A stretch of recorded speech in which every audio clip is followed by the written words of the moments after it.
Good afternoon and welcome back, everybody, as today we continue our deep dive series into NBA history, looking into the worst teams and their backgrounds in the entire history of the NBA. Last time out, we looked at the 7-59 Charlotte Bobcats, and if you didn't get to catch that one, check it out in this corner right here. Today, however, we go even farther back in history, looking into what is statistically for the longest time the worst team in the entire long history of the NBA, the 1992-93 Dallas Mavericks. Let's go back in time.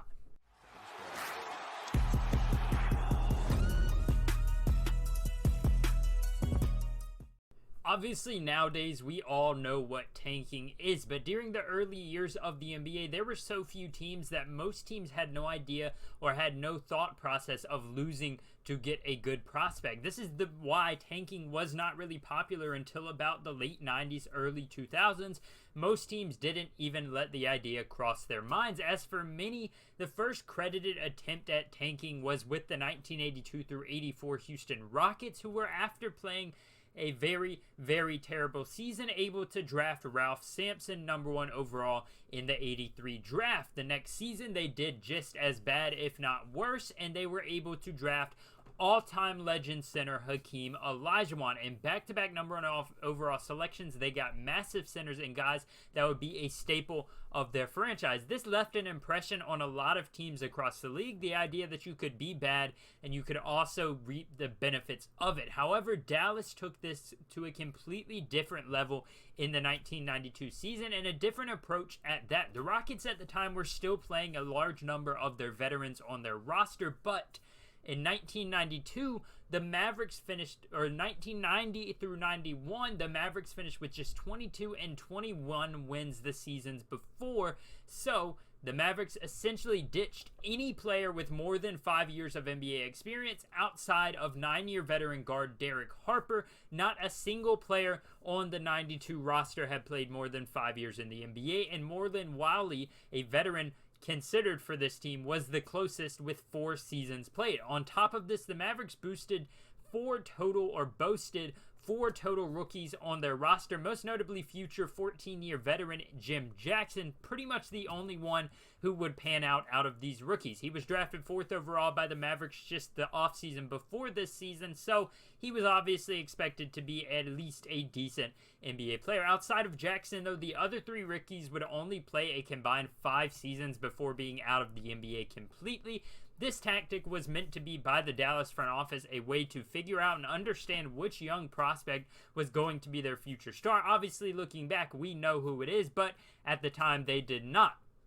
However, because of lack of NBA experience, the Mavericks were set up to be extremely bad, but nothing could quite prepare fans or players for quite how bad they would end up being. With Harper on the court, they did go 8-54, and I say that in a nice way, but without him, they were still only 3-17, marking just a slight difference with the veteran presence on the floor. This would lead to a record of 11-71, or a .134 win percentage, and giving the Mavericks the title of the worst team in NBA history, as 58 of their losses came by double digits, including a 58-point loss against the Sacramento Kings and an average scoring margin of -15.2.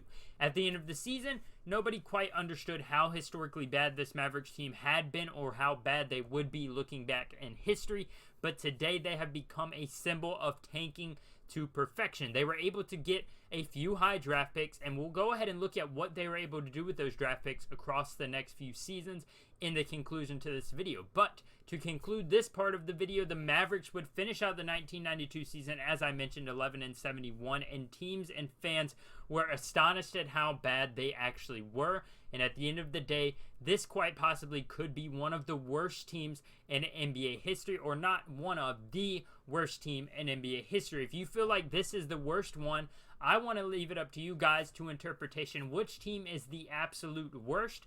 Go ahead and comment down below whether it's the Bobcats, whether it's the Mavericks, or another team we're going to be looking at in future videos. I want you guys to be able to decide and discuss with me which team is actually the worst of them all. But as all stories go, if there is any greener grass on the other side, the Mavericks were able to select future stars Duke legend Jamal Mashburn and Jason Kidd across the next 2 drafts. However, despite the tank, they wouldn't manage to win more than 40 games until the 2000-2001 NBA season, including multiple seasons with less than 20 wins and a few with the 20 and within the 20 to 30 margin wins. The Mavericks tanking did not set them up too well for success in the long run, as they still struggled to make a run into the playoffs in a little over a decade before finding their franchise player in Dirk Nowitzki, and as I mentioned, Jason Kidd in the earlier drafts. To end it off, while the Mavericks were completely terrible, they are not always seen as they should be. They are not always associated with being the poster child of tanking as they should be, and that is where we will be focusing on the next episode of this series, as we will explore, in my opinion, the most recent example of extreme tanking, the 2015-2016 76ers. Make sure you guys get ready for that one. Check it out when it drops. Turn post notifications on so you never miss a video. Thank you guys for watching this one. If you did enjoy, hit the like button, subscribe, and I'll see you guys next time. Peace.